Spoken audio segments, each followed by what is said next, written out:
जब विवाह होता है आपके तो स्त्री 7 वचन मांगती है पुरुष से, मांगती है।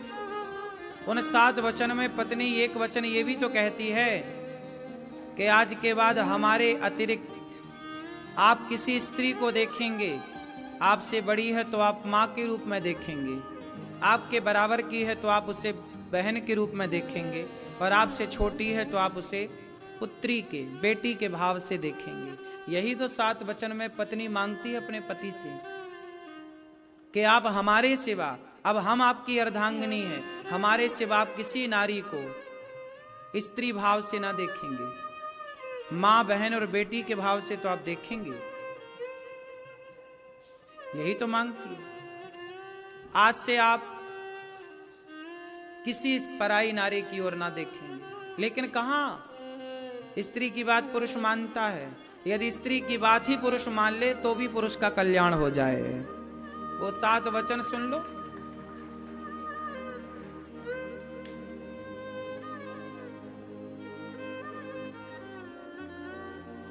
उन 7 वचन में स्त्री ये भी कहती है अपने पति से, क्यों मैया, तुम महिलाओं को अपने अपने 7 वचन याद कर लेना चाहिए। स्त्री 7 वचन जब मंडप के नीचे पति से कहती है तो पत्नी ये भी तो कहती है कि सबके सामने यदि मेरी गलती है, माना कि मैंने कोई गलती की, माना कि पत्नी ने कोई गलती की, तो पत्नी की गलती भले है पर पुरुष को सबके सामने, उसकी सहेलियों के सामने या परिवार के अन्य सदस्यों के सामने कभी अपनी पत्नी को डांटना नहीं चाहिए। डांटना है तो अकेले में डांटो, समझाना है अकेले में समझाओ, भले गलती है पर 4 लोगों के बीच में आप अपनी पत्नी को अपमानित ना करें। उसकी सखियों के साथ, उसकी सहेलियों के साथ, उसके या आपके ही अपने परिवारी सदस्य बैठे और आपने भरी सभा में अपनी पत्नी को डांट दिया, ये गलत है। 4 लोगों के बीच में पत्नी का अपमान ना किया करो, क्योंकि पत्नी आपकी अर्धांगिनी है, उसका अपमान आपका ही अपमान माना जाएगा। हम पत्नी का सम्मान करेंगे तो हमारे आसपास के जो और लोग हैं परिवारी, वो भी हमारी पत्नी का आदर करेंगे। हम ही पत्नी का सम्मान नहीं करेंगे तो और लोग क्या करेंगे। सम्मान देने से सम्मान बढ़ता है। और ये 7 वचन में एक वचन है। पत्नी ने पहले वचन लिया था, फिर कहा था कि आप वचन मानो तो मैं आपकी वामांगनी बनूं, तो मैं आपकी अर्धांगिनी बनूं, वरना नहीं बनूं। तो आपने बोला यस, तब फिर आप काहे मुकुर रहे हो। स्त्री का एक वचन ये भी होता है 7 वचन में कि वह अपने पति से कहती है कि हमें कोई भी काम करो, प्लॉट लो, प्लॉट बेचो, जमीन लो, जमीन बेचो, व्यापार करो, बिजनेस करो, कुछ भी करो, एक बार पत्नी से सलाह जरूर लेना चाहिए। क्यों? पत्नियों को भी पति को बेस्ट, परफेक्ट, अच्छी सलाह देनी चाहिए। और आजकल आदमी ना पत्नी से कुछ नहीं पूछता, पूछना चाहिए। आजकल का आदमी पत्नी को केवल पांव की जूती समझता, तुम तो हमारे पांव की जूती हो बस। एक जो पत्नी और पति जो साथ में जो बराबर की बराबरी है ना, वो दिखाई नहीं पड़ती अभी समाज में कुछ जगह। पर पत्नी से पूछना चाहिए। जब भी कोई निर्णय लो तो पति पत्नी बैठो, डिस्कस करो, तुम क्या कहती हो इसमें, और हो सकता है कि और अच्छा विचार मिल जाए पत्नी का। हमारे यहां स्त्रियां भी बहुत बुद्धिजीवी होती हैं। स्त्रियों के पास बहुत दिमाग होता है, समझ होती है, विचार होता है, लेकिन पुरुष उसके विचार को बहुत छोटा मानता है कि यार तुम्हारे पास तो बुद्धि ही नहीं है। लेकिन कई बार बुद्धि स्त्री की पुरुष से ज्यादा कामयाब होती है। इसलिए स्त्री बुद्धिमान ना होती तो सारे डिपार्टमेंट भगवान स्त्री को काहे देते।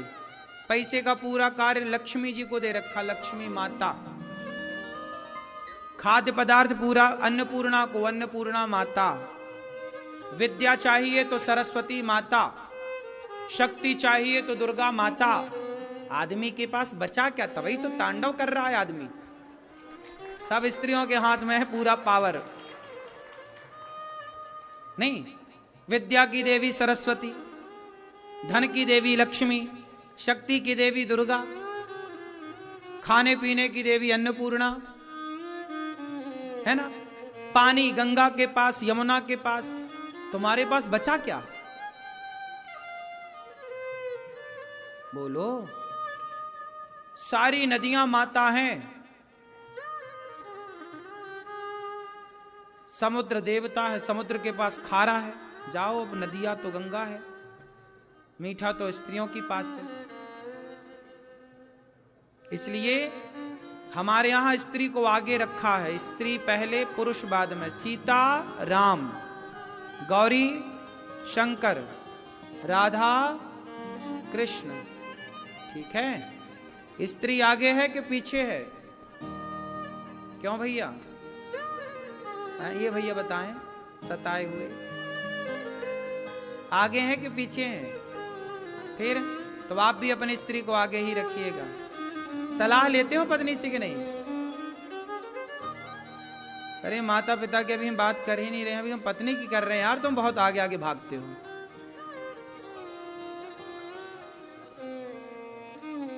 नहीं, माँ बाप की सेवा तो प्रथम है, माँ बाप की तो प्रथम करना है। पत्नी कहती है कि माँ बाप को छोड़ दो, तो पत्नी की ये बात बिल्कुल नहीं माननी है। और तुम यहीं लड़ लो। जब यहां लड़ने का तुम्हारा इतना मूड है तो घर में पता नहीं क्या करते होगे। दिन भर तुम मारते ही रहते होगे पत्नी को। लक्षण ठीक नहीं लग रहे तुम्हारे। पत्नी को इतना सताते हो, बताओ।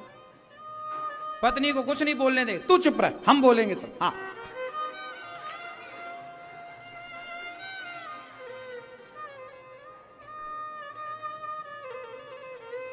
अरे मजाक कर रहे हैं दादाजी, परेशान ना होइए।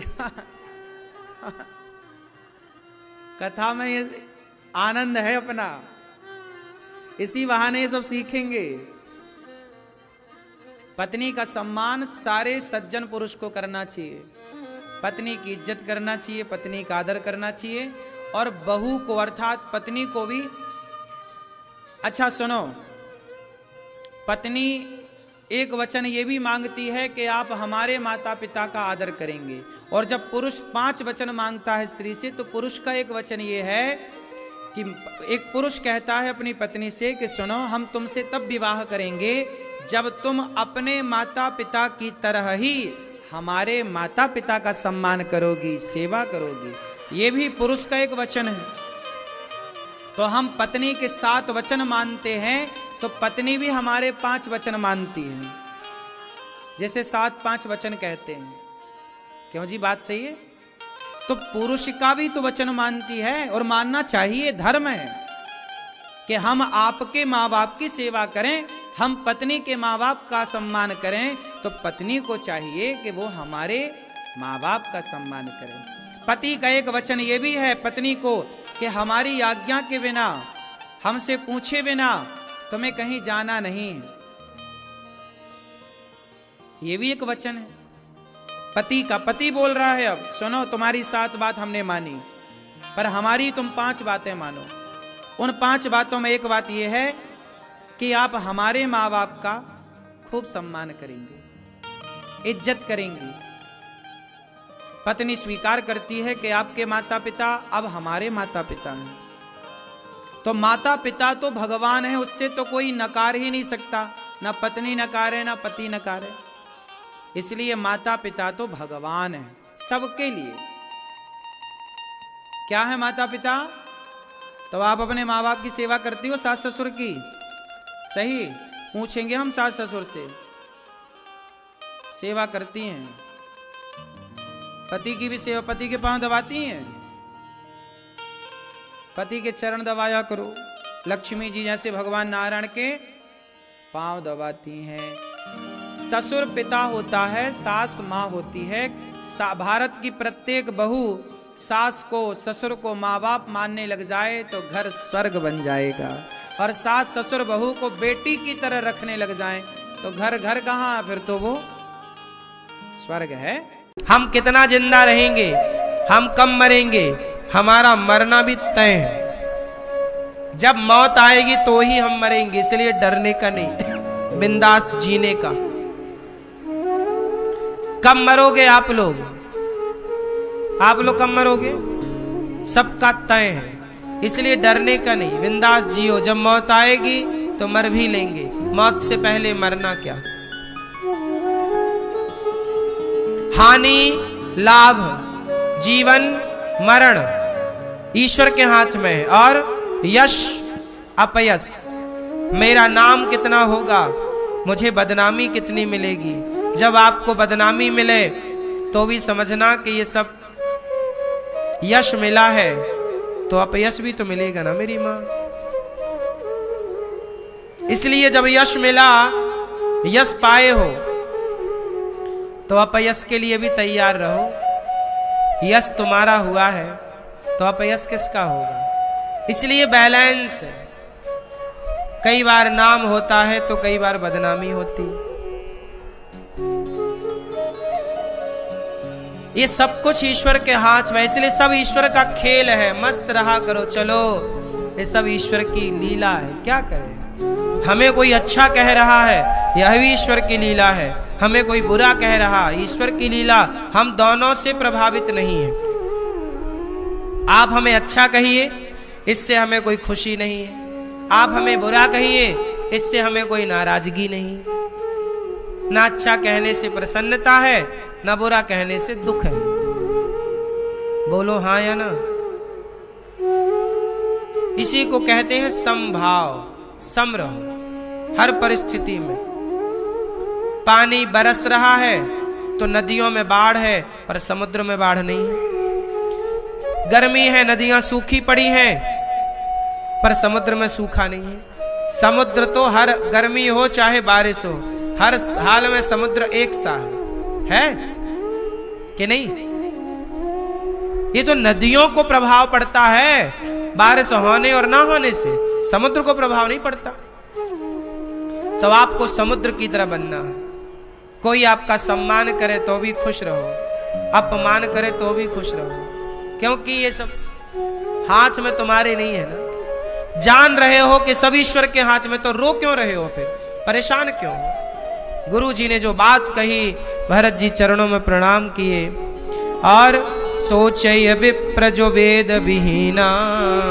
भरत जी को कह रहे हैं कि सोच तुम क्यों कर रहे हो भरत, तुमने कोई पाप थोड़ी किया। सोच है वो ब्राह्मण जो वेद नहीं पढ़ता, जो विषय में लयलीन है। सोच है वो राजा जो नीति नहीं जानता।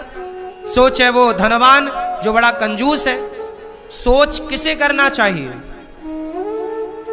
आज एक लड़का मेरे से बोला, गुरुजी हम तिलक लगाते हैं, स्कूल कॉलेज में जाएंगे, अलग दिखेंगे, लोग हंसेंगे। हमने कहा तुम क्यों सोच रहे हो, तुम क्यों परेशान हो रहे हो। आज शर्म उन्हें आनी चाहिए जो झूठ बोल रहे हैं, शर्म उन्हें आनी चाहिए जो जुआ खेल रहे हैं, शर्म उन्हें आनी चाहिए जो शराब पी रहे हैं, शर्म उन्हें आनी चाहिए जो बहन बेटियों को छेड़ रहे हैं, जो तिलक लगा करके गले में तुलसी की माला लेकर चल रहे हैं। भला उन्हें किस बात की शर्म भाई।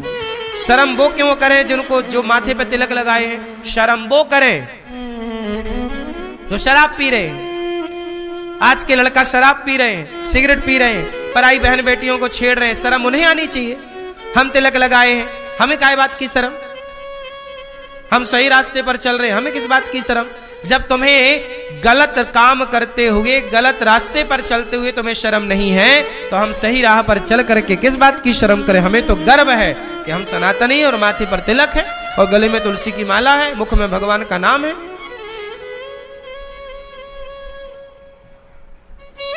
भरत जी ने दशरथ जी का अंतिम संस्कार किया। 13वीं इत्यादि जो पूरा एक पुत्र का कर्तव्य है, भरत जी ने सब कुछ किया। अब भरत जी सभा लगी, और सभा जब लगी ना मेरी माँ, तो सभा में निर्णय लिया गया कि भरत, अब गुरु वशिष्ठ जी आए। अब कैकेयी माँ को समझ आ गया कि मेरे से बड़ी गलती हो, क्योंकि भरत ने तो अब देखना छोड़ दिया ना। जिस भरत के लिए पूरा प्रपंच रचा कैकेयी ने, वो तो उल्टा पड़ गया। अब तो भरत माँ कहना छोड़ दिए। है ना। इसलिए कहता हूं हर जगह बेटा ही गलत नहीं होता, कई जगह मां भी गलत होती है, कई जगह माँ बाप भी गलत होते हैं। हर बार पर, हर जगह, हर बात पर कई बार बेटे ही गलत हों ऐसा नहीं। बताओ भरत और कैकेयी में गलत कौन है, भरत की कैकेयी? बोलो, कैकेयी गलत है, कैकेयी ने गलती की है। पर भरत के मन में कपट नहीं, कैकेयी के मन में कपट है, पर भरत जी के मन में कपट। कई बार बच्चे की गलती नहीं होती, मां गलत होती, कई बार पिता गलत होता, कई अलग अलग केस। सभा लगी, गुरुजी आए, सुमंत्र जी आए, सभा आई, मंत्री संतरी आए, प्रजा आई, पूरी अयोध्या के लोग इकट्ठे हुए कि चलो अब भरत राजा बने। कौशल्या, सुमित्रा, कैकेयी तीनों बैठी हैं, कैकेयी माता का सिर नीचे है। गुरुजी कह रहे हैं भरत सभा लगी है, अयोध्या की प्रजा खड़ी है, सेना यहां पर खड़ी है, मंत्री संतरी यहां पर खड़े हैं। तुम्हारे पिता की अंतिम इच्छा थी कि बड़े भैया वनवास जाएं, तो राम वनवास चले गए। भैया भरत, पिता का दूसरा वचन था, तुम्हारी मां ने दूसरा वरदान मांगा था कि मेरा बेटा राजा बने। तो भरत, तुम्हारे पिता की इच्छा जब तुम्हारे बड़े भैया ने पूरी की वनवास जाकर, तो तुम भी राजा बनकर अपने पिता की इच्छा पूरी करो और अयोध्या की सत्ता संभालो, क्योंकि अयोध्या में अब कोई राजा नहीं है। ये बिना राजा के अयोध्या कैसे चलेगी? आप राजा बन जाओ। तब गुरुजी की बात सुनकर के भरत जी बोले, गुरुजी की बात सुनकर सबने कहा हाँ हाँ भरत राजा बने, भरत राजा बने, क्योंकि दशरथ जी की यही इच्छा थी। कौन विरोध कर सकता है बताओ ना? भरत जी का विरोध कौन कर सकता है? कोई नहीं। पर भरत जी ने कहा, भरत जी ने कहा गुरु जी को, गुरु जी आपके पांव छूकर, चरण छूकर के प्रार्थना करना चाहता हूं। हाँ भरत कहो। गुरु जी यदि मैं राजा बना, भरत जी बोले, गुरु जी यदि मैं राजा बना तो ये पृथ्वी रसातल में चली जाएगी। वशिष्ठ जी बोले क्यों? इस धरती पर रावण जैसा पापी है, उसके पाप से पृथ्वी रसातल में नहीं गई। हिरण्याक्ष, हिरण्यकश्यपु जैसे पापी भय, उनके पाप से पृथ्वी रसातल पर नहीं गई। भरत, तुम्हारे राजा बन जाने से पृथ्वी रसातल में कैसे चली जाएगी? तब भरत जी ने कहा कि गुरुजी आप बताओ कि पृथ्वी को उम्मीद किससे है? धर्म की। क्या धरती को धर्म की उम्मीद रावण, कुंभकर्ण, हिरण्याक्ष, हिरण्यकश्यपु से है? बोलो। इस धरती को भी धर्म की उम्मीद हम रघुकुल के वंशज भरत जैसे हम लोगों पर ही तो पृथ्वी का धर्म टिका है, और हम ही अपने भाई को वनवास भेजकर भाई की संपत्ति पर कब्जा करके राजा बन जाएं, तो पृथ्वी भला किसके धर्म से टिकी रहेगी? भाई गुरुजी, हम जैसा भाई अपने भाई को वनवास भेजकर उसकी संपत्ति हड़प लें, आप बताइए धर्म के अकॉर्डिंग तो इसके राजा राम है ना अयोध्या के। पिता ने यही तो घोषणा की थी कि राम राजा बनेंगे, वो तो मेरी मां ने षड्यंत्र खेल लिया। तो बताओ धर्म के अनुसार अयोध्या का राजा कौन बनेगा? राम। मेरी मां ने तो षड्यंत्र के तहत मुझे राजा बनाना चाहा था। तो गुरुजी, क्या षड्यंत्र जीत जाएगा? क्या धर्म हार जाएगा? गुरुजी, गुरुजी, जब तक ये भरत है इस धरती पर तब तक षड्यंत्र नहीं जीतेगा गुरुजी, धर्म ही जीतेगा। यदि मैं जीत गया, मैं राजा बन गया, तो पृथ्वी रसातल में चली जाएगी, क्योंकि पृथ्वी किसके बल पर टिकी है? धर्म के। पर आज धर्म, अच्छा ये बताओ धर्म का पालन किसके हाथ में है? सुनो, इस बात को समझाने के लिए तुम्हें एक छोटी सी बात समझाता हूं। सुनो, एक धोबी था, वो अपने गधे को लेकर के जंगल में चराने के लिए जाया करता था। ए भैया बैठ जाओ ना, पीछे के लोगों को नहीं डिस्टर्ब आप कर रहे हैं।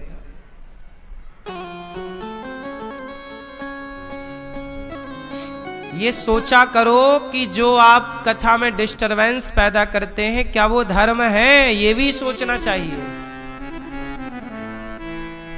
एक गधा था जंगल में, गधा चराने धोबी गया, उसे एक चमकदार पत्थर मिल गया।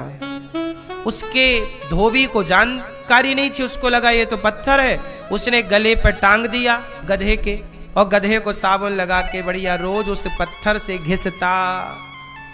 एक दिन वहां से जौहरी निकला।